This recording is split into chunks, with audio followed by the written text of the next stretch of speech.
Hey mga ka-Go Gadgets! Meron tayong walk-in customer na rider or motorista din. Nag-purchase siya ng Insta360 ONE X3 action camera. Nakakatuwa lang dahil napaka-attentive talaga ni sir at napaka-approachable talaga. Syempre, meron din siyang pinurchase ng motorcycle bundle. Nagpapademo na si sir ng X3 camera. Alamin natin ano nga bang rason ni sir bakit siya bumili nito. Unang-una, madalas kasi ako nagbibiyahe. Kaya nagmumotor ako. Yung protection sa daan natin. Kailangan bibigay siya tayo sa pamamagitan ng 360 camera. Pero nagbablog din po kayo? Nagpaplano pa lang. Plano ko talaga mag-vlog. Kasi after... Ayan, tinetesting na ni sir yung intercom niya sa Insta360 X3.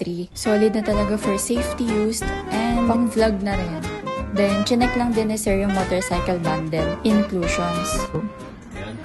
Magandang tanghali po. Una-una, nagpapasalamat ako sa Go Gadget PH. I-shoutout ko nga pala si Doc James, yung isa sa mga technician ng Go Gadget PH. Maraming salamat po. Magandang umaga po sa atin lahat. Mag-ingat po tayo. Marami. Thank you, sir.